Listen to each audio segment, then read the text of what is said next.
여러분 회사에서 일 잘한다는 말 한 번쯤은 듣고 싶으시죠? 근데 문제는 일 잘하는 사람이 되는 법을 제대로 알려주는 사람이 없다는 거예요. 그저 일 좀 센스 있게 해봐, 혹은 그건 네가 알아서 해야지 라는 말뿐이죠.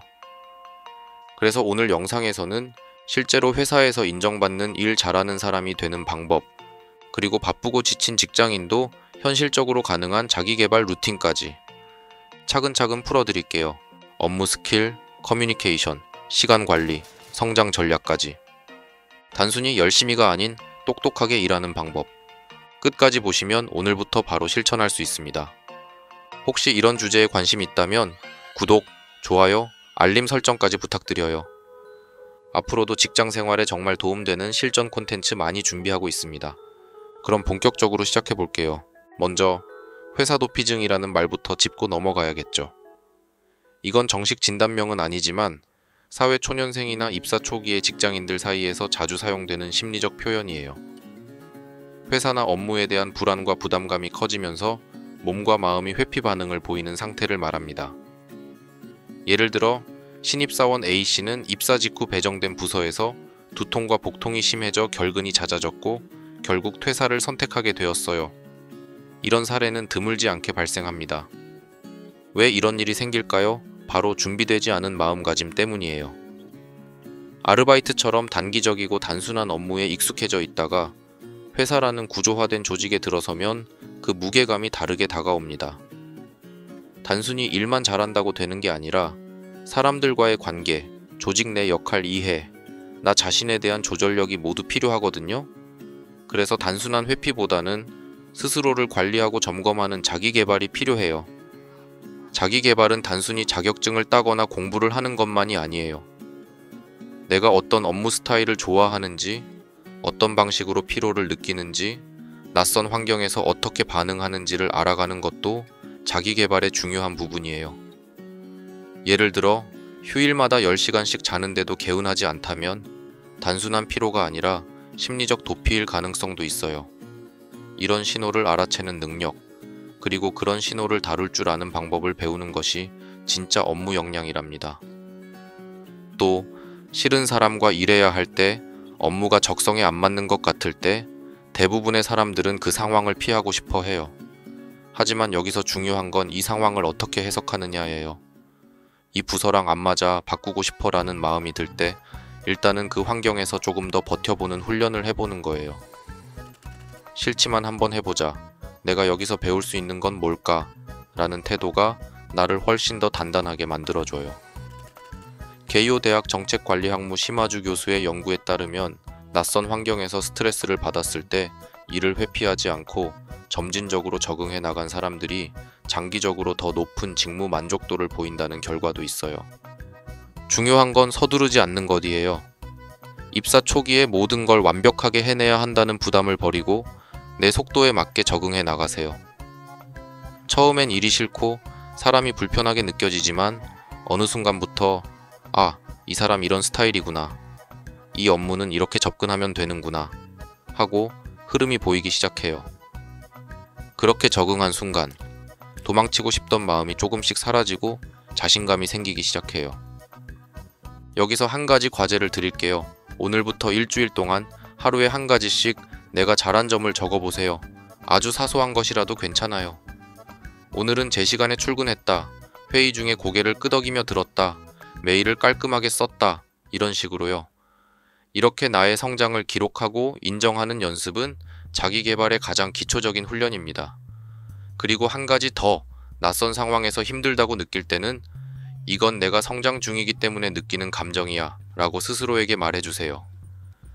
그 말 한마디가 회피가 아니라 나아가는 힘을 만들어줄 거예요.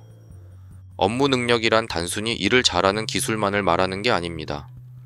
문제를 해결하는 사고력, 인간관계, 체력, 성격까지도 포함한 일을 해내는 종합적인 힘이에요.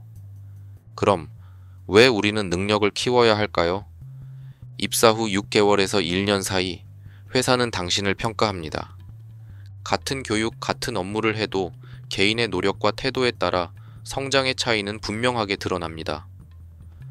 미국 심리학자 캐롤 드웩은 연구를 통해 이렇게 말했어요. 성장은 고정된 자질이 아니라 노력과 마인드셋에 의해 좌우된다. 즉, 나는 원래 내성적이어서, 난 체력이 약해서 라는 생각은 더 이상 통하지 않습니다.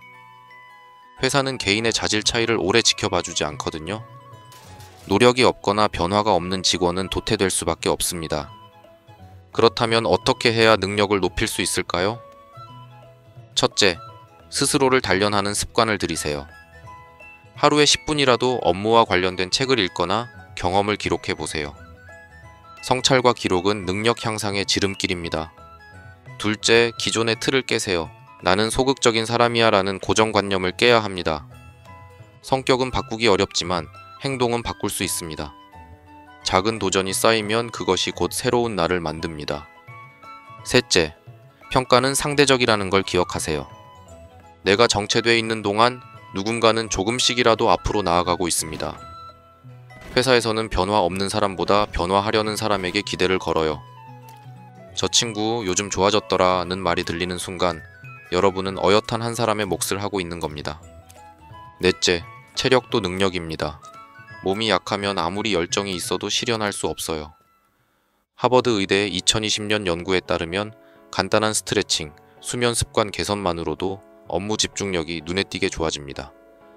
이제 오늘의 과제를 드릴게요. 오늘부터 딱 일주일만 매일 퇴근 후 5분 오늘 업무에서 배운 점을 기록해 보세요. 본인이 못한다고 생각한 일 하나를 정하고 작게 도전해 보세요. 기록은 자기 객관화의 첫 걸음이고 도전은 성장의 씨앗이니까요. 사회인이 된다는 건 단순히 회사를 다니는 걸 의미하지 않아요. 진짜 사회인은 스스로 관리할 줄 아는 사람이에요. 시간도 감정도 일처리 방식도 자기주도적으로 판단하고 책임질 줄 아는 사람이 되어야 해요. 이게 바로 사회인으로서의 기본기예요. 하버드 경영대학원의 연구에 따르면 자기 통제력이 높은 사람일수록 장기적으로 업무 성과가 뛰어나며 대인관계도 원만하다고 해요. 즉, 사회인으로서 자기 관리를 잘 한다는 건 곧 성공 가능성을 높이는 핵심 조건이라는 뜻이죠. 회사 생활을 하다 보면 나도 모르게 남을 따라 하게 되는 순간이 정말 많아요. 예를 들어 볼까요? 어떤 동료가 부의금을 많이 낸다고 해서 나도 괜히 그 액수에 맞춰버린 적 있지 않나요? 선배가 이번 회식 나는 안 갈 거야 라는 말을 듣고 나도 안 가기로 했다가 결국 나만 빠진 경우는요? 이런 행동들은 단순히 눈치가 빠른 게 아니라 주체적인 판단력을 잃고 있다는 증거입니다. 타인의 말과 행동에 휩쓸려 결정을 내리는 사람은 결국 신뢰를 잃고 업무에서도 평가를 받기 어렵습니다. 생각 없는 행동은 생각 있는 사람에게 피해를 준다 는 말처럼요. 그럼 어떻게 하면 스스로 판단할 수 있을까요? 첫째, 정보를 모으고 정리하는 습관. 모든 판단은 정확한 정보에서 출발해요. 규정, 예절, 분위기 등을 파악하고 나서 결정하세요. 둘째, 감정과 거리두기. 감정적으로 반응하지 말고 상황을 객관적으로 바라보세요. 셋째, 왜? 라는 질문 던지기. 내가 이걸 왜 하고 싶지? 이 행동의 결과는 뭐지? 스스로 묻는 연습이 중요해요. 그리고 가장 중요한 건 실수를 두려워하지 않는 자세예요. 처음에는 어색하고 때로는 손해보는 것처럼 느껴질 수도 있어요. 하지만 그 선택이 쌓이고 쌓이면 어느 순간 신뢰받는 사람이 되어 있을 거예요. 업무 능력은 경험에서만 나오는 게 아니에요. 업무 방식을 끊임없이 개선하려는 사람, 즉, 일 잘하는 법을 고민하고 연습하는 사람이 진짜 유능한 사람입니다. 예를 들어 그냥 시킨 일만 하는 사람보다 이건 이렇게 해보면 더 좋을 것 같아요 라고 말하는 사람이 인정받죠. 업무 관련 책을 읽거나 성공적인 선배들의 방식을 따라보는 것도 좋은 방법이에요. 마이크로소프트 CEO 사티아 나델라는 성장은 고정된 능력이 아니라 배움에서 나온다고 말했어요. 배우고 연습하고 스스로 점검하는 사람만이 꾸준히 성장할 수 있다는 거죠. 회사란 다양한 사람들이 모인 작은 사회입니다. 당연히 그 안에서는 다양한 말들이 오가고 때론 아무런 근거 없는 소문도 돌게 마련이죠. 아니 땐 굴뚝에 연기 나려는 속담처럼 사람들이 모이면 반드시 이야기가 만들어지고 그중 일부는 말도 안 되는 억측으로 커지기도 해요. 실제로 2018년 한국경영학회지에 실린 연구에 따르면 조직 내 소문은 구성원들의 스트레스와 신뢰 형성에 직접적인 영향을 주는 요소로 나타났습니다. 그러니까 소문은 단순한 잡담이 아니라 업무 분위기와 성과에도 영향을 미치는 회사 생활의 한 축인 거죠. 소문이 무서운 게 아니에요. 진짜 무서운 건 내가 내일에 무심해지는 순간입니다. 고대 철학자 소크라테스도 아테네의 청년들을 타락시켰다는 근거 없는 소문에 의해 사형을 선고받았어요. 플라톤의 변론에 따르면 그는 진정한 악은 무지와 무관심에서 시작된다고 했습니다. 우리가 두려워해야 할 건 소문이 아니라 그 소문이 생겼을 때 내가 아무 변화도 시도하지 않는 태도일지도 몰라요. 소문을 두려워하지 말고 그 순간을 나를 점검하는 기회로 삼는 것이 중요합니다.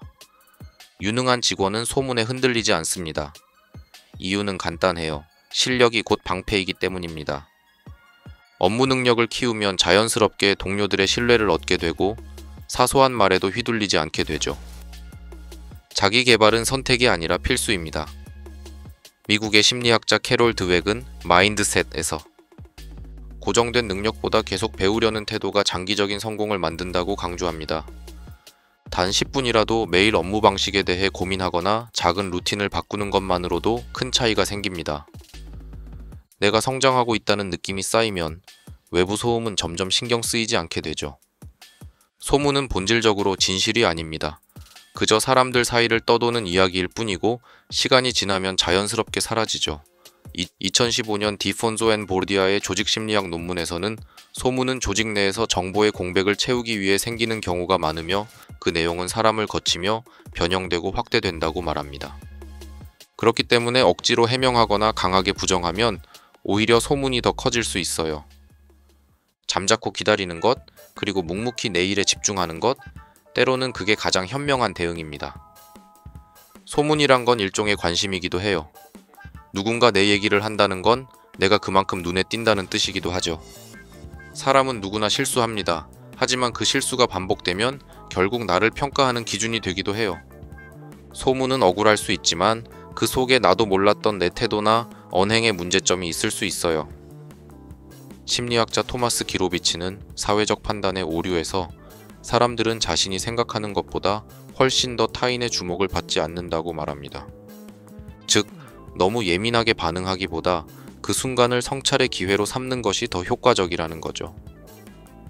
저 사람은요, 라는 말이 들릴 때 그 사람이 이상해가 아니라 이 내가 뭘 놓쳤지? 라고 한번 생각해보는 여유. 그 자세가 결국 당신을 더 깊고 단단하게 만들어줄 거예요. 오늘부터 할 수 있는 간단한 실천들을 해보세요. 업무 중 실수했을 때 남 탓 말고 내 방식부터 점검해보기. 하루 5분 내가 맡은 일의 문제점을 글로 정리해보기. 누군가의 말이 거슬릴 때는 바로 반응하지 말고 내가 보여준 모습을 먼저 돌아보기. 실력 있는 동료를 벤치마킹해서 업무 방식을 따라 해보기. 이런 아주 작은 실천만으로도 일 잘하는 사람이라는 평판은 자연스럽게 따라옵니다. 회사 생활이 힘든 건 일이 힘들어서가 아니라 사람들 사이에서 균형을 잡기가 어렵기 때문이에요. 하지만 그럴수록 가장 확실한 해답은 실력입니다. 소문에 휘둘리지 않는 중심을 만드는 가장 좋은 방법이죠. 지금도 누군가가 당신을 이야기하고 있을 수 있어요. 그게 어떤 말이든 괜찮아요. 왜냐하면 당신은 오늘도 조용히 하지만 꾸준히 자기 실력을 쌓고 있으니까요. 오늘도 자기 자신을 돌아보는 시간을 가졌다면 그걸로 이미 큰 한 걸음 내디딘 거예요. 다음 영상에서도 또 함께 성장해봐요. 구독과 좋아요, 알림 설정도 잊지 마시고요. 다음에 만나요.